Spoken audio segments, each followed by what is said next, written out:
बड़ी बहस का मुद्दा आज ये कि क्या आम आदमी पार्टी ने दिल्ली के जनता का अप्रैल फूल बनाया, क्योंकि आपको बता दें कि जो सब्सिडी मिल रही थी दिल्ली के लोगों को वो अब मार्च के बाद से नहीं मिलेगी। मार्च से लोगों को वो सब्सिडी नहीं मिल पाएगी क्योंकि इसके लिए कोई भी प्रावधान नहीं किया गया है। वोट ऑन अकाउंट जो पास किया गया है संसद से, उसमें इसका प्रावधान नहीं है। आम आदमी पार्टी सरकार को क्या इसकी चिंता नहीं थी? ये बड़ा सवाल उठ रहा है। हालांकि आम आदमी पार्टी आरोप लगा रही है बीजेपी और कांग्रेस पर कि उन्होंने चिंता नहीं की दिल्ली के लोगों की।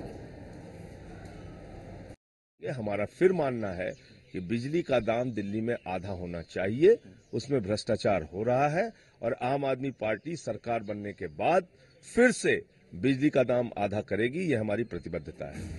आपके इस वादे और दावे पर आखिरी फैसला आपका, लेकिन कोई भी फैसला लेने से पहले दिल्ली के मौजूदा बिजली संकट को समझिए। 1 अप्रैल से दिल्ली वालों को बिजली पर कोई सब्सिडी नहीं मिलेगी और बिजली का नया हिसाब किताब कुछ इस तरह होगा। महीने में 200 यूनिट तक बिजली खर्च करने वालों के लिए बिजली की दर 3 रुपए 90 पैसे प्रति यूनिट है।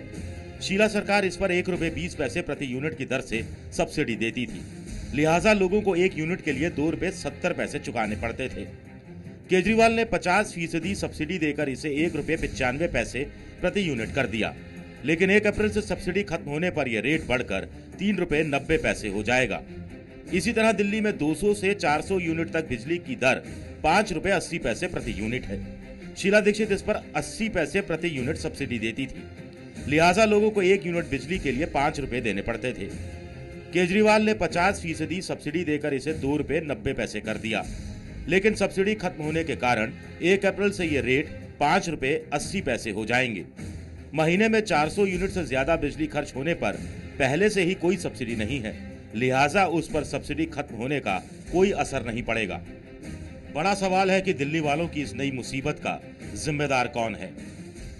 अरविंद केजरीवाल जी ने मुख्यमंत्री रहते दिल्ली के लाखों ईमानदार बिजली उपभोक्ताओं को भी धोखा दिया और जो उनकी पार्टी के समर्थक थे, जिन्होंने उनके आंदोलन में उन्हें समर्थन किया और जिनको सब्सिडी देने का उन्होंने वादा किया, जिसको हम गलत मानते हैं, लेकिन अरविंद केजरीवाल जी ने उनके साथ भी धोखा दिया क्योंकि घोषणा तो की लेकिन उसका कोई कानूनी प्रावधान नहीं किया। आपका वायदा था कि मैं सारे बिजली के बिल आधे करूंगा, उस समय कहीं कॉमा फुल स्टॉप नहीं था, क्योंकि आप उसे नहीं कर पाए इसलिए आप भाग गए यहाँ से। तो ये बेईमानी करी आपने दिल्ली के लोगों के साथ। हमने कहा था कि जो सब्सिडी वो 3 महीने के लिए होगी, इस दौरान जो बिजली कंपनियां हैं उनकी ऑडिट की जाएगी और ऑडिट के बाद जो भी नतीजे सामने आएंगे वो बिजली कंपनियों, डीआरसी और सरकार के बीच में बैठकर हम ये तय करेंगे कि बिजली के दाम क्या होंगे। लेकिन चूंकि हमारी सरकार अब नहीं रही है, इसलिए ये दिक्कत दिल्ली के लोगों को आएगी। हम दिल्ली के लोगों को पूरा भरोसा दिलाना चाहते हैं कि दोबारा जब हम प्रचंड बहुमत के साथ सरकार में आएंगे तो इस तरीके की कोई दिक्कत का सामना उन्हें नहीं करना पड़ेगा। आपका दावा अपनी जगह, लेकिन सच यही है कि कारोबारी साल 2014-15 के लिए संसद में पारित अंतरिम बजट में बिजली पर सब्सिडी का कोई प्रावधान नहीं है। केजरीवाल सफाई देते हुए कह रहे हैं कि उन्होंने सितंबर तक के लिए बजट का प्रावधान किया था, लेकिन बीजेपी और कांग्रेस ने बीच में खेल कर दिया। हालांकि केजरीवाल इस बात को भूल रहे हैं कि बिजली बिल आधा करने के ऐलान के वक्त उन्होंने खुद कहा था कि ये छूट मार्च तक के लिए ही है। 3 महीने 1 जनवरी से लागू होगा, 31 मार्च तक। तो कौन जिम्मेदार है दिल्ली के लोगों को अगर ये अब बढ़ा हुआ बिल देना पड़ेगा अप्रैल से? एबीपी न्यूज आपके सामने अहम सवाल रख रहा है जिनके जवाब हम तलाशने की कोशिश करेंगे इस चर्चा के दौरान। आम आदमी पार्टी ने जनता का क्या अप्रैल फूल बनाया? आगे की सब्सिडी के लिए इंतजाम आखिर क्यों नहीं किया गया? इसके लिए कौन जिम्मेदार है? महंगी बिजली का दोष कांग्रेस और बीजेपी पर क्यों डाला जा रहा है? क्योंकि आम आदमी पार्टी कांग्रेस और बीजेपी पर यह दोष डाल रही है। इस पर बात करने के लिए हमारे साथ तमाम मेहमान मौजूद हैं। हमारे साथ बीजेपी से नलिन कोहली मौजूद हैं, हमारे साथ इसके अलावा आम आदमी पार्टी से राघव चड्ढा मौजूद हैं, हमारे साथ कांग्रेस पार्टी से हारून यूसुफ साहब मौजूद हैं और हमारे साथ उमेश सहगल साहब मौजूद हैं, पूर्व मुख्य सचिव हैं। मेरे सहयोगी विजय विद्रोही भी हमारे साथ इस चर्चा के दौरान रहेंगे। लेकिन सबसे पहले राघव, आपसे मेरा सवाल, कौन है जिम्मेदार? क्या आम आदमी पार्टी ने दिल्ली के लोगों का अप्रैल फूल बना दिया? अप्रैल से अब उन्हें बढ़े हुए बिजली के बिल देने पड़ेंगे? पहले तो सुमेरा जी, मेरे को बड़ी गंभीर आपत्ति है कि आप ऐसा टर्म यूज़ कर रहे हैं कि आम आदमी पार्टी ने जनता को अप्रैल फूल बना दिया। हालांकि सच ये है कि वोट ऑफ अकाउंट जो पास हुआ है वो सेंटर ने किया है, जो इसमें कांग्रेस और बीजेपी के इलेक्टेड रिप्रेजेंटेटिव्स हैं उन लोगों ने पास करा है, और उसके अंदर जो सब्सिडी का अमाउंट था उसको इंक्लूड ही नहीं करा गया। और सब्सिडी केवल वो सब्सिडी नहीं जो आम आदमी पार्टी ने दी, जो कांग्रेस ने भी अपने शासन में थोड़ी सी सब्सिडी दी थी उसको भी खारिज कर दिया गया है। और बिजली कंपनियों के फेवर में एक ऐसा बजट पास किया गया है जिसमें ₹1 तक की राहत आम आदमी को नहीं दी गई है, और जितनी राहत पहले से मिल रही थी उसको भी खत्म कर दिया गया है। ये सीधे सीधे तौर पर जो आम आदमी पार्टी का वोटर है, जो आम आदमी है, उसको सजा देने की कोशिश की गई है। आपके मुताबिक और उसको जो सजा बिजली कंपनियां हैं उनको मुनाफा देने की कोशिश सजा की देने गई के है। लिए सोच समझकर ऐसा किया है। कांग्रेस और बीजेपी ने मिलकर जब वोटर अकाउंट पास किया तब उन्होंने ऐसा किया। हमारे साथ बीजेपी और कांग्रेस दोनों के प्रतिनिधि मौजूद हैं। सबसे पहले हारून यूसुफ साहब, आप पर सीधा इल्जाम आम आदमी पार्टी का कि आपकी वजह से दिल्ली के लोगों पर यह बोझ पड़ेगा।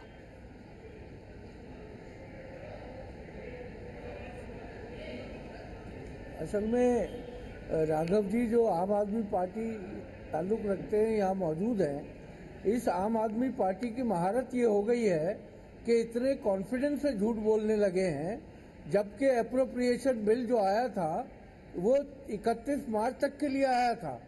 और अगर केजरीवाल जी को दिल्ली के लोगों की चिंता थी और अप्रैल फूल ना मनाने की चिंता थी तो ये रेगुलर बजट लेकर आते और उसमें प्रावधान करते अगले साल तक के लिए। क्योंकि इनको लोकसभा चुनाव दिख रहा था और इन्हें चीफ मिनिस्टर की कुर्सी पर लात मारनी थी, जो 100 बार इन्होंने कहा कि मैं 100 बार लात मारता हूँ, इन्होंने 31 मार्च तक की सब्सिडी दी। नहीं, लेकिन उसके बाद बिल आएगा वो 15 मई को आएगा, क्योंकि अप्रैल का पूरा महीने का जो मैं आपको बता देता हूं, मई में आएगा। जब तक लोकसभा चुनाव हो जाएंगे, राघव प्रतिक्रिया दे रहे हैं, दिल्ली के लोगों को बेवकूफ बना पाए। और वोटर अकाउंट की बात जो राघव 31 मार्च तक का ही प्रावधान था, कह रहे हैं जो बजट पार्लियामेंट भेजा जाता है, दिल्ली के लोगों की फिक्र नहीं की ना आपने सत्ता छोड़ते वक्त। मैं जो हरून साहब आपत्ति जता रहे हैं, मैं उस पर एक वाक्य ये जोड़ना चाहूंगा कि जब हमने 50% की राहत दी तो हमने बिल्कुल कैलकुलेशन और जो सब प्रोविजन करा, फाइनेंशियल प्रोविजन, वो 31 मार्च तक किया। मैं इसमें कोई डिस्प्यूट नहीं कर रहा हूं, बट क्योंकि अगला फाइनेंशियल ईयर 1 अप्रैल से शुरू होता है, उसके लिए बजट मार्च में या फरवरी के आखिरी हफ्ते में पास किया जाता है दिल्ली सरकार द्वारा।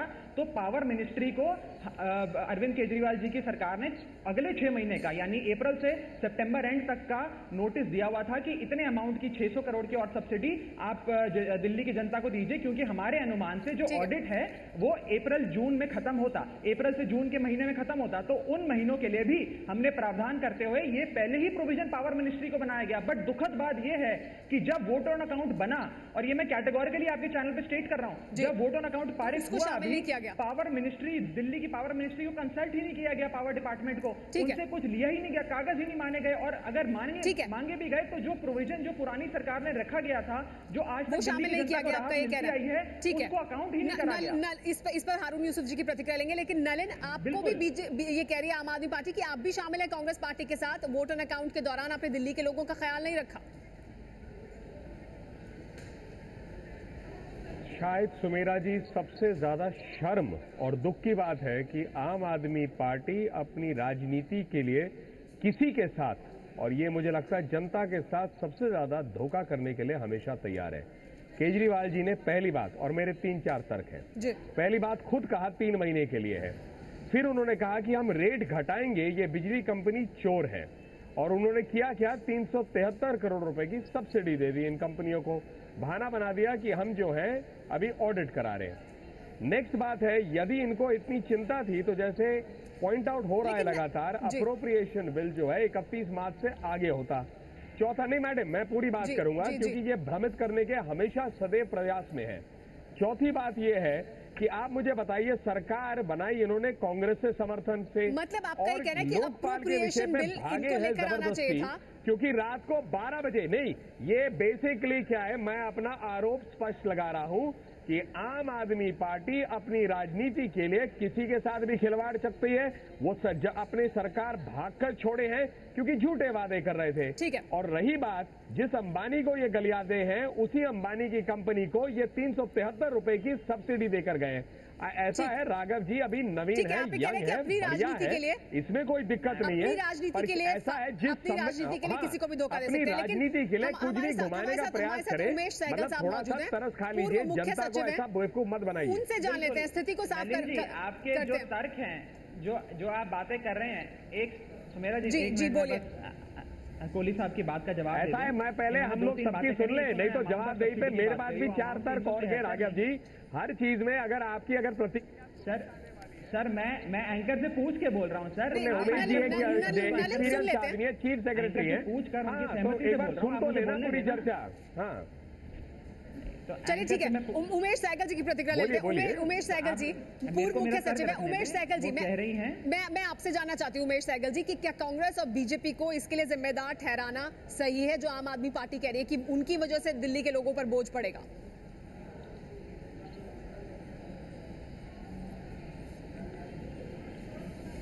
ये तो मैं नहीं कह सकता हूँ कि कौन जिम्मेवार है, बट साफ ये है कि जब अप्रोप्रिएशन बिल आता है तो उसके साथ अगले साल का आम बजट भी आ जाना चाहिए था, और अगर वो तैयार नहीं था तो अप्रोप्रिएशन बिल को भी 2-3 दिन और डिले कर देना चाहिए था। जनरली ये दोनों इकट्ठे आते हैं, जो रिवाइज बजट होता है करंट ईयर का और जो अगले साल का बजट होता है, एक ही टाइम पे पेश किए जाते हैं। तो जब इनको ये पेश किया था इन्होंने अप्रोप्रिएशन बिल, तो कम से कम उसमें अगर नहीं भी बजट आ सकता था तो एक एश्योरेंस हाउस को दे देनी चाहिए थी कि हम जो रेगुलर बजट लेके आएंगे उसमें हम इसका प्रावधान कर देंगे। मेरा नहीं ख्याल कि ऐसा कोई भी बात कही गई वहां। और अगर इनका ये था संचय कि हम अगले साल का बजट में इसका प्रावधान करेंगे तो 2-4 दिन और इंतजार कर लेते अपनी रेजिग्नेशन देने से और उसका प्रावधान करके जाते। जी हाँ, ठीक है। देखिए, इनकी शुरू से मंशा ये रही थी कि ये सीएजी का जब तक बजट ऑडिट पूरा नहीं होता तब तक हम सब्सिडी देते रहेंगे। ठीक है, लेकिन और उम्मीद ये है कि ये सीएजी का ऑडिट 31 मार्च तक पूरा हो जाएगा। तब तक कभी अगर वो प्रावधान 31 मार्च तक पूरा हो जाता है, लेकिन वो भी उमेश जी उन्होंने प्रावधान पूरा नहीं किया। वो अहम बात है जो आप इससे पहले कह रहे थे, उस पर मैं राघव की प्रतिक्रिया लेना चाहूंगी। राघव, इस पर आपकी प्रतिक्रिया लेंगे कि आप 2-3 दिन इस्तीफा देने में भी रुक सकते थे अरविंद केजरीवाल, अगर दिल्ली के लोगों की इतनी उन्हें परवाह थी, और नहीं तो वो ये एश्योरेंस हाउस में दिया जा सकता था, जैसा कि उमेश सहगल जी कह रहे हैं कि हम ये प्रावधान करेंगे बजट में, तब लोगों को कुछ राहत मिलती, लेकिन लोगों को राहत नहीं मिल रही है। बिल डबल हो जाएगा लोगों का। राघव, सबसे बड़ा आरोप तो आप पर यह है ना कि आपने लोगों की परवाह नहीं की। 31 मार्च के बाद उनका क्या होगा? कुछ तो किया जा सकता था। आपकी सरकार वोटर अकाउंट ला सकती थी, आपकी सरकार इस बात का प्रावधान कर सकती थी कि ये सब्सिडी उन्हें मिले। आप क्यों भरोसा कर रहे थे कि केंद्र सरकार ऐसा करेगी जो आप नहीं कर पाए? पावर डिपार्टमेंट को पहले ही प्रावधान करवा दिया गया था, ये नोटिस दे दिया गया था, और ये वोट ऑफ अकाउंट के लिए कंसिडर करना मैंडेटरी था, जो कंसिडर नहीं किया गया। दूसरी बात, हमने तो जब रेजिग्नेशन दिया हमने तो ये भी बोला, क्योंकि पॉपुलर गवर्नमेंट थी, मेजोरिटी गवर्नमेंट थी, एक मनी बिल पास हुआ था, उससे पहले हमने तो एलजी उपराज्यपाल से दरख्वास्त करी थी कि आप फ्रेश इलेक्शन अभी बुलाइए। अब वो कुछ प्रॉक्सी से रूल करना चाहते हैं दिल्ली पे, फ्रेश इलेक्शन को पोस्टपोन करना चाहते हैं कई महीनों तक, तो उसमें तो अब आम आदमी पार्टी कुछ नहीं कर सकती। हमने सुप्रीम कोर्ट में पिटीशन डाली है, आम आदमी पार्टी उसके बारे में कुछ नहीं कर सकती, लेकिन आम आदमी पार्टी दिल्ली के लोगों को जो सब्सिडी दी आपने वो जारी रहे, इसका प्रावधान तो कर सकती थी ना, ये आप कर सकते थे। वोट ऑफ अकाउंट तो आपको लेना था ना। सब्सिडी, मैं वही कह रहा हूँ, सब्सिडी आप अलग अलग मंत्रालयों को थोड़ा अपनी मांग रखेंगे। आप विधानसभा के अंदर एक वोट ऑफ अकाउंट लेंगे, वोट ऑफ अकाउंट के अंदर कहेंगे कि इस मंत्रालय के अगर आप बीजेपी और कांग्रेस के इलेक्टेड राघव जी इस समय देश के हर राज्य में वोट एंड अकाउंट पास हो रहा है, ये आपको भी करना चाहिए था ना, आपने वो नहीं किया। बात रखने दें, मेरे 4-5 और बिंदु हैं, मेरे 4-5 और बिंदु आप रखिएगा, लेकिन वोट एंड अकाउंट तो आपकी सरकार को लाना था ना। देखिए, अगर आप आम आदमी पार्टी की सुनने के लिए देखिए, अगर सरकार पहले रिजाइन कर देती है तो वोट ऑन अकाउंट तो फिर ये लोग लाएंगे ना। आप ये बात नहीं देख रहे। रिजाइन करने के लिए तो आपने नहीं किया, प्रोविजन करा हुआ है, कुछ कहना चाहते हैं कि देखा जाता है पावर सेक्रेटरी को प्रक्रिया ये है, पावर सेक्रेटरी के पास क्यों जाएगा? प्रक्रिया ये है कि आप विधानसभा के अंदर अपना वोट अकाउंट, आप इसकी टाइमिंग सारी पैसा आपको चाहिए। अगला बिंदु आगे रखिएगा, पहले इस पर राघव जी पहले इस पर जवाब तो सुन ले दूसरों का, पहले इस पर जवाब सुन लीजिए। विजय इस पर कुछ कहना चाहते हैं? बात रखना चाहता हूँ। नहीं, आप अपनी बात रखिएगा, पूरा मौका मिलेगा, लेकिन विजय इस पर कुछ कहना चाहते हैं। जी विजय। देखिए, सामान्य प्रक्रिया ये है कि हर राज्य सरकार अपना वोट ऑफ अकाउंट लेती है। वोट ऑफ अकाउंट के तहत वो अलग अलग मद में अलग अलग मंत्रालयों के लिए अलग अलग चीजें जो चाहिए उसको अगले कुछ महीनों के खर्चे के लिए, जैसा केंद्र सरकार ने भी अपना वोट ऑफ अकाउंट लिया है, वैसा दिल्ली सरकार को एक बाकायदा एक वोट ऑफ अकाउंट लेना चाहिए था, जिसमें ये प्रोविजन रखना चाहिए था, और वो जो फिर संसद में क्लियर होता तो उसके साथ साथ ये चीजें क्लियर होती। यहाँ ये आम आदमी पार्टी क्यों नहीं मान रही कि उन्होंने चूक की? वो प्रोविजन तो पावर सेक्रेटरी के पास था, वो प्रोविजन तो रखना चाहिए था। मैं भी तो आपको वही कह रहा हूँ कि वो प्रोविजन क्यों नहीं रखा गया? ये तो राज्य सरकार के माध्यम से जाएगा ना, नोटिस एक जारी वोट करा हुआ है, पावर सेक्रेटरी के पास नोटिस पड़ा हुआ है, उसको क्यों नहीं दिया गया? ठीक है, हारून साहब इस पर कुछ कहना चाहते हैं? मैं तो आपको और आगे हारून साहब इस पर कुछ कहना चाहते हैं? हारून साहब मैं वापस आऊंगी क्योंकि राघव लगातार आरोप ये लगा रहे हैं कि पावर सेक्रेटरी को प्रोविजन भेजा गया था, वो शामिल नहीं किया गया वोटर अकाउंट पर। इरफान का कार्टून देखिए, उसमें वो कह रहे हैं कि अरविंद केजरीवाल के पास लोग पहुंचे हैं, 1 अप्रैल से बिजली के दाम दोगुने होंगे, तो अरविंद केजरीवाल ये कह रहे हैं कि इसमें अब मैं तो कुछ नहीं कर सकता, हाँ बिजली का कनेक्शन जोड़ना हो तो बता देना, तो बिजली का कनेक्शन जोड़ना हो तो बता देना, इसके बारे में अब तो मैं कुछ नहीं कर सकता। हमारे साथ सभी मेहमान बने हुए हैं इसी मुद्दे पर बात करने के लिए। हारून यूसुफ साहब हमारे साथ मौजूद है कांग्रेस पार्टी से। हारून यूसुफ साहब, लेकिन आम आदमी पार्टी लगातार, फिलहाल राघव चड्ढा हमारे शो पर मौजूद है, उनका भी लगातार आरोप आप पर है, आपकी केंद्र सरकार पर है, यूपीए सरकार पर है कि आपने जानबूझकर ऐसा किया है ताकि दिल्ली की जनता को, आम आदमी पार्टी के वोटर को सजा मिले।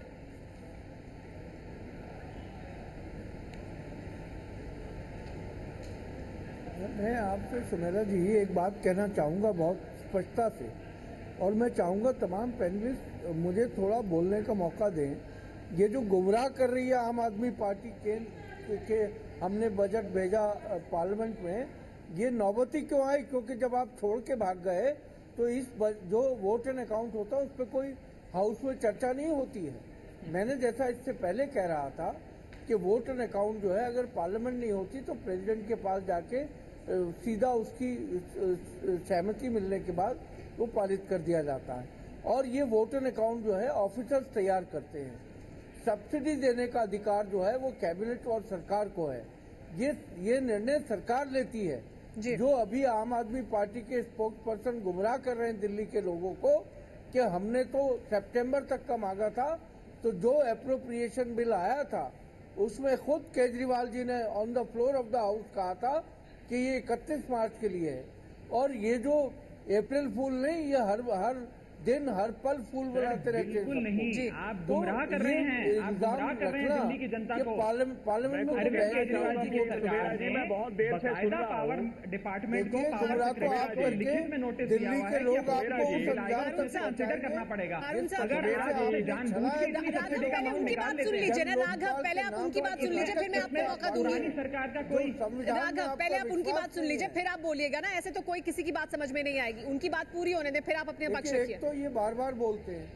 ठीक है हारून जी, आपने अपनी बात रखी। राघव, अब आप इस पर प्रतिक्रिया दें। वो कह रहे हैं कि सब्सिडी तो सरकार को देनी थी ना, कैबिनेट को देनी थी, वो प्रावधान आपने नहीं किया। सुमेरा जी, और क्या जी मैं आ रही हूँ नलिन आपके पास। वो शायद इनको देखिए सुमेरा जी, अब मैं आपसे अनुरोध करता हूँ, कि आप मुझे समय दें मेरी बात रखने का। बिल्कुल बोलिए। आगे भी हारून साहब, आप अपने को समय दें, और बाकी पैनलिस्ट से भी बात रखता हूँ कि मेरे को बोलने का मौका दें, मेरी बात सुने। मेरे 4-5 मुद्दे हैं। पहली चीज, हारून यूसुफ साहब जो बात कर रहे हैं, मैं उस पर फिर वही जवाब है मेरा कि बाकायदा अप्रोप्रिएशन बिल में डालने के लिए पावर सेक्रेटरी के पास, पावर डिपार्टमेंट के पास अरविंद केजरीवाल साहब ने, सर मेरी बात सुने, बाकायदा अप्रोप्रिएशन बिल जो वोट ऑफ अकाउंट पे पास हुआ है उसके लिए आप पावर डिपार्टमेंट से कंसल्ट करेंगे। पावर डिपार्टमेंट के पास इसका प्रावधान पड़ा हुआ था।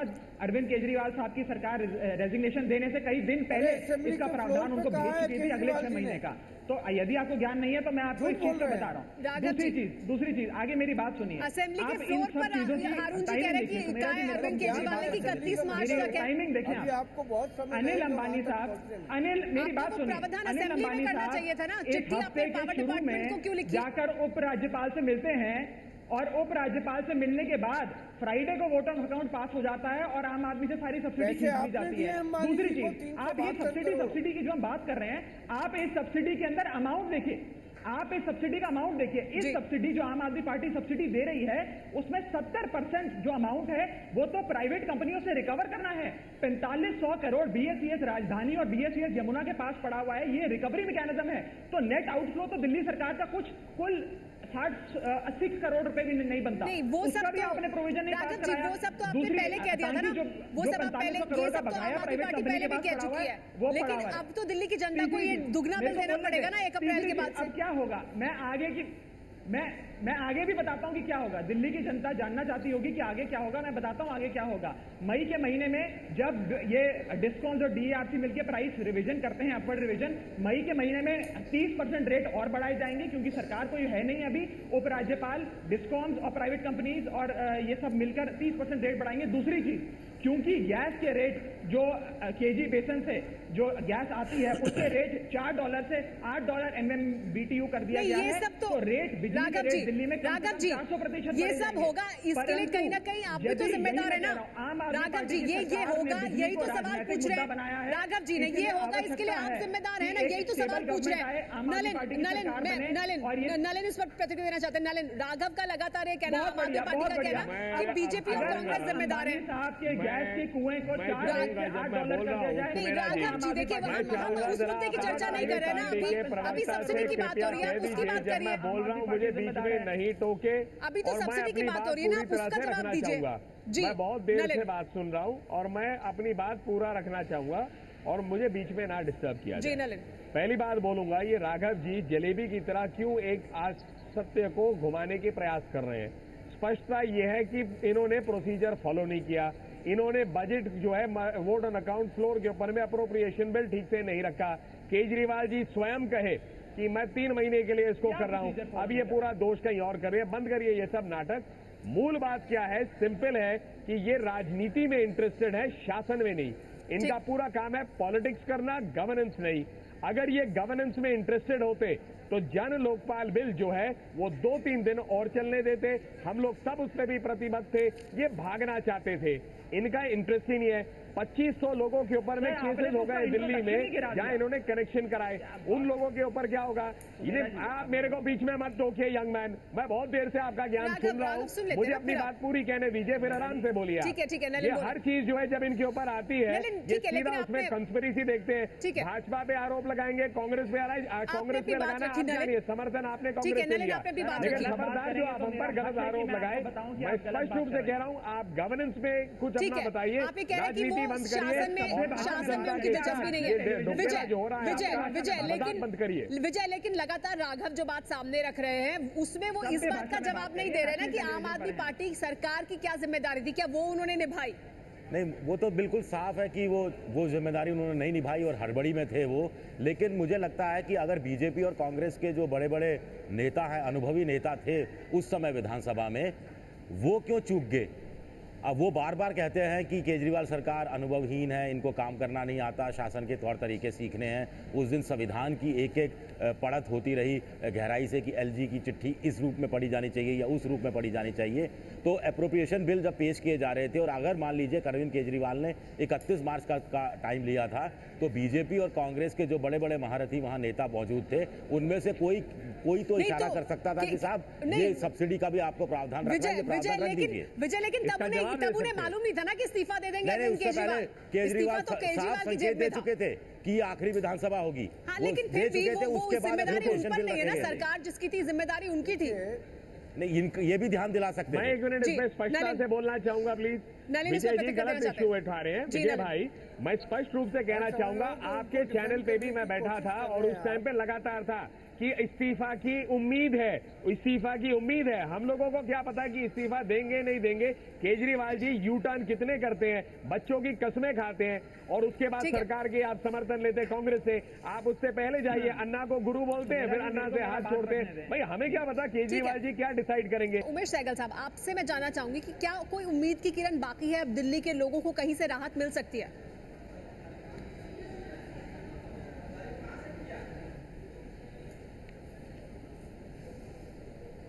क्या मेरे से पूछ रहे हैं? जी उमेश साहब।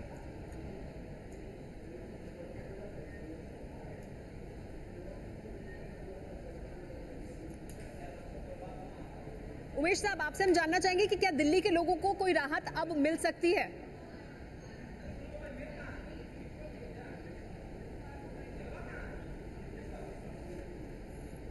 ये आपने मेरे से पूछा? जी जी उमेश साहब, मुझे नहीं पूरा सुनाई दिया आपका। मैं जानना चाहती हूँ क्या दिल्ली के लोगों को अब कोई राहत मिल सकती है? अच्छा, एक चीज तो मैं पहले क्लैरिफाई कर दूं, आपका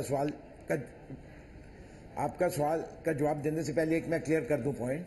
ये कहते हैं पावर डिपार्टमेंट को इंस्ट्रक्शन दी थी चीफ मिनिस्टर ने कि इतना प्रावधान कर दिया जाए। ये जो इंस्ट्रक्शंस थी ये बजट बनाने के लिए की गई थी, और क्योंकि असेंबली को भंग कर दिया गया, बजट बनाने का सवाल ही नहीं उठता था, तो वो इंस्ट्रक्शंस अब लागू नहीं होती। और इस समय पार्लियामेंट में असेंबली की क्योंकि म्याद अभी 5 साल और थी, 5.25 साल और थी, तो वहां बजट पेश होना था, मगर क्योंकि पार्लियामेंट की म्याद सिर्फ 2-3 महीने और है, इसलिए वहां वोट ऑन अकाउंट पेश हुआ। जनरली वोट ऑन अकाउंट में नई स्कीमें इंट्रोड्यूस नहीं की जाती हैं। अब जहां तक राहत का सवाल है, हाँ अभी भी वो पॉसिबिलिटी है, क्योंकि अभी टैरिफ अगले साल का फिक्स होना है, और जब टैरिफ फिक्स होता है उसमें जनरली स्लैब्स रखे जाते हैं।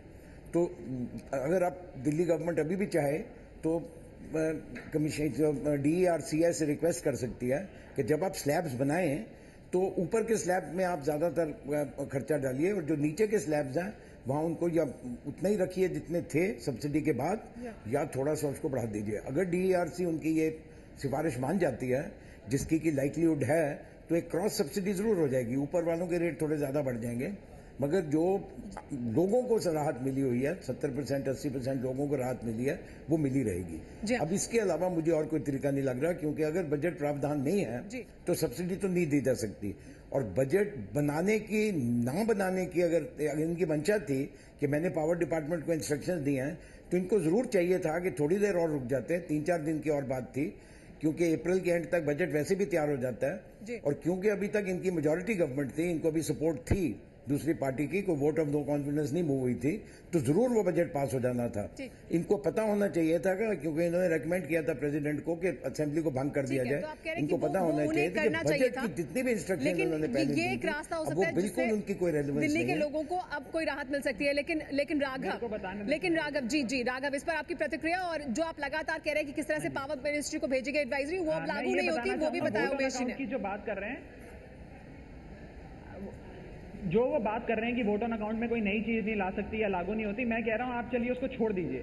जो पुरानी सब्सिडी चल रही थी, जो पुरानी राहत आम आदमी को चल रही थी, आपने उसको भी बंद कर दिया इस बारी वोट ऑन अकाउंट में। जो शीला दीक्षित जी की सरकार में थोड़ी सी सब्सिडी थी, आपने उसको भी भंग कर दिया।